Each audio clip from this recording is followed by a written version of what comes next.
सुनो, चलती हो क्या 9 से 12? क्या बात है, आज तो बड़े रोमांटिक हो रहे हो। अरे तुमको तो पता ही ना, पति के दिल का रास्ता पेट से होके जो गुजरता है। अच्छा, तो ये सुबह खिलाए पराठों का कमाल है। सही कह रही हो। अरे है, कहा था ना चूरन खा लेना। इतने रोमांटिक मूड में भी सड़ा दिया। ठीक है। हिमानी ऐसा क्या बना रही है जो घर में इतनी बदबू आ रही है? अरे दीदी क्या बताऊं, सर्दियां आते ही हफ्ते से मूली के पराठे खा रहे हैं और पूरा का पूरा घर सड़ा रहे हैं। सर्दियों में सिर्फ मूली के पराठे नहीं, और भी कई तरीके के पराठे बना सकती है। तो चलिए हिमानी के साथ साथ आप भी सीखिए 4 स्टफ्ड पराठों की रेसिपी। और वीडियो पसंद आए तो इसे लाइक कीजिएगा और कुक विद निशा चैनल को सब्सक्राइब करना बिल्कुल मत भूलना। तो चलिए शुरुआत करते हैं स्टफ्ड आलू मसाला पराठा से, जो हर किसी का फेवरेट है। तो इस पराठा बनाने के लिए सबसे पहले हमें आटा लगाना है। आटा हम यहाँ पे गेहूं के आटे से लगाएंगे। और दोस्तों, जैसे हम रोटी का आटा गूंथते हैं ना, तो बिल्कुल वैसे ही सॉफ्ट आटा लगा लेंगे।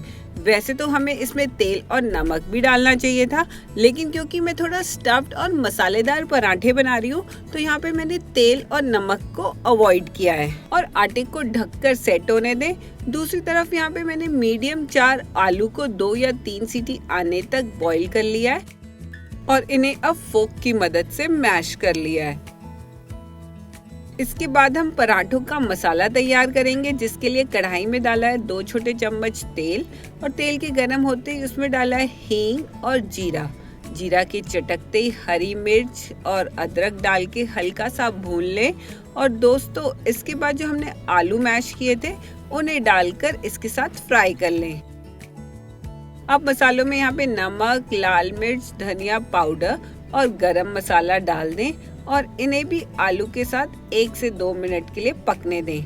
जैसे ही मसाला हो जाए तो फ्लेवर के लिए डालें कसूरी मेथी और खूब सारा हरा धनिया और इसे भी मिलाकर गैस का फ्लेम बंद कर दें और इसे ठंडा होने रख दें। दूसरी तरफ आटा भी सेट हो गया, तो उसे एक बारी फिर से गूंद के उसकी लेंगे मीडियम साइज की लोई और इसके अंदर स्टफ करेंगे मसाला, जिसके लिए पहले लोई को सूखे आटे में मिला लें और इसके बीच में अब हम आलू मसाले की स्टफिंग भरेंगे। तो स्टफिंग को बीच में रखकर इसे चारों ओर से बंद कर लें और इसके बाद जैसे आप नॉर्मल पराठा बेलते हैं, ठीक उसी तरीके से इसे बेलन की मदद से बेल लें। याद रखें, जब आप पराठा बेल रहे हैं तो आप बिल्कुल हल्का हाथ रखें, पराठों में ज्यादा प्रेशर ना दें। और बेलने के बाद अब इसे बस गरम गरम तवे में डालकर दोनों तरफ से अच्छे से घी या बटर से सेक लें। अगर आप चाहते हैं कि आपको पराठा करारा खाना है तो उसे थोड़ा सा ज्यादा सेक लें। और दोनों तरफ सेकने के बाद यहाँ पे स्टफ्ड आलू मसाला पराठा बनके तैयार है। इस पराठे का स्वाद आप अचार, चटनी, दही या मक्खन के साथ भी ले सकते हैं। इसके बाद बनाते हैं ये मिक्स वेज पराठा। सर्दियों में क्योंकि बहुत सी सब्जियां ताज़ा आती हैं, तो इस पराठे का तो टेस्ट ही अलग होता है। इसके लिए लेंगे हम कद्दूकस की हुई गोभी, गाजर और मूली। अब दोस्तों, इसमें नमक डालकर इसे 10 से 15 मिनट के लिए छोड़ दें। नमक डाल के छोड़ने से दोस्तों, जो भी सब्जी के अंदर नमी है वो निकल जाएगी और कुछ देर बाद एक कपड़े में डालकर इसका सारा पानी निचोड़ लें। ऐसा करने से जो आपके सेकते हुए या बेलते हुए पराठे फटते हैं या गीले हो जाते हैं, वो बिल्कुल भी नहीं होंगे, क्योंकि यहाँ पे हमने पहले से ही सब्जी के अंदर का सारा पानी निकाल लिया है। इसके बाद इसमें हरी मिर्च, लाल मिर्च, चाट मसाला और डालेंगे थोड़ा सा हरा धनिया और इन्हें आपस में मिला लेंगे। और यहाँ पे मसाला बनके तैयार है। और इसके बाद इसकी स्टफिंग कर लेंगे। स्टफ्ड पराठों पे बहुत ज़रूरी होता है जो आपकी स्टफिंग है वो इवनली भरी हो। तो इसके लिए बहुत ज़रूरी है कि आप आटे की लोई को जो है वो मीडियम साइज का लें और स्टफिंग को बीचों बीच भरकर उसे चारों तरफ से कवर कर लें। इसके बाद जब आप इसे बेलन की मदद से बेलें, तो याद रखें कि जो अंदर की स्टफिंग है वो चारों तरफ इवनली डिस्ट्रीब्यूट हो। इसके लिए आप बेलन को सेंटर से बेलते हुए बाहर की तरफ ले जाएं और बस आपका यहाँ पे पराठा बेल गया और स्टफिंग भी इवनली स्प्रेड हो गई है। तो इसे गरम गरम तवे में सेक लें। दोस्तों पराठा आपका बहुत अच्छे से सिका हो, इसके लिए बहुत जरूरी है कि जब भी आप पराठे को तवे में डालें तो तवा अच्छे से गरम हो और पराठों में तेल तभी लगाएं जब वो दोनों तरफ से थोड़ा थोड़ा सिक गया हो। अगर आप कच्चे पराठे में तेल लगाएंगे तो वो सिकने में टाइम लगाता है और अच्छे से करारा भी नहीं होता। तो इन छोटी छोटी टिप्स का जरूर ध्यान रखें नेक्स्ट टाइम पराठा बनाने में। और यहाँ देख सकते हैं हमारा मिक्स वेज पराठा भी बनके तैयार है। अब नेक्स्ट पराठा है ये अनियन पराठा। जब सर्दियों में कुछ भी घर पे ना हो और पराठा खाने का मन करे तो ये सिंपल सा अनियन पराठा बना सकते हैं, जिसके लिए बारीक कटा हुआ प्याज, अजवाइन, हरी मिर्च, नमक, लाल मिर्च, धनिया पाउडर और हरा धनिया। और बस इन्हें आपस में मिला लें तो बन गई हमारी स्टफिंग। और दोस्तों बस इसी स्टफिंग को अब हमें स्टफ करना है पराठों के अंदर और उसे बेल कर सेक लेना है, जैसे कि हमने पहले पराठे सेके थे।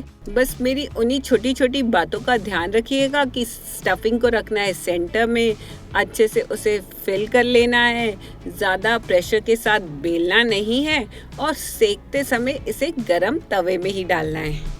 और बस यहाँ पे भी तवे में डालकर इसे सेक लें बटर या घी की मदद से और देखेंगे कि मीडियम फ्लेम में 2 से 3 मिनट में ये अच्छे से सिक गए हैं और यहाँ तैयार हो गया आपका प्याज पराठा।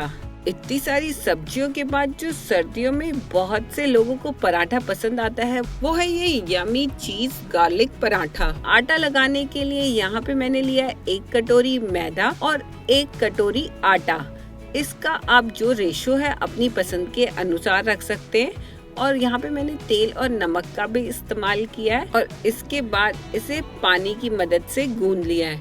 आटा गूंदते समय आप जो पानी डालते हैं उसे थोड़ा थोड़ा करके ही डालें।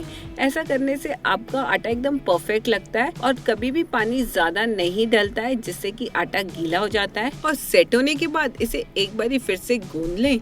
इसके बाद अब इसकी मीडियम लोई लेकर इसे बेल लें। तो देखिए यहाँ पे इसे मैंने बेल लिया। इसे थोड़ा पतला और चौड़ा बेलें। इसके बाद इसके सेंटर में यहाँ पे मैंने रखी है चीज स्लाइस और डाला है ग्रेटेड मोज़रेला चीज। इसके ऊपर डाले चॉप्ड गार्लिक, ऑरिगेनो और चिली फ्लेक्स। इसके बाद इसे हम चारों तरफ से फोल्ड कर लेंगे। तो यहाँ से मैंने इसे आधा फोल्ड करा है, दूसरी तरफ से इसे कवर कर लिया और इसी तरीके से नीचे से भी फोल्ड कर लिया है। इसके बाद इसमें ऊपर थोड़ा सा सूखा आटा लगाते हुए इसे बेल लेंगे। तो यहाँ पे मैंने इसे स्क्वायर बेला है अब। और बेलने के बाद अब तवे को गरम कर लें। जैसे कि मैंने आपको बताया था कि तवा गरम हो तभी पराठे को डालें और सेकें। तो बस यहाँ पे दोनों तरफ से इस पराठे को सेक लें घी या बटर की मदद से। दोनों तरफ सिकने के बाद ये चीज़ी गार्लिक पराठा भी बनके तैयार है। तो दोस्तों इतने सारे पराठे के ऑप्शंस दिए, जरूर ट्राई कीजिएगा। तो सर्दियों के लिए आपके फेवरेट पराठों की रेसिपी लाई हूँ। इसके लिए सब्सक्राइब बटन को रेड से ग्रे जरूर कर दीजिएगा और कौन से पराठे की रेसिपी आपकी फेवरेट थी कमेंट्स करके जरूर बताइएगा। और मैं मिलती हूँ नेक्स्ट वीडियो में, तब तक के लिए take care and bye bye.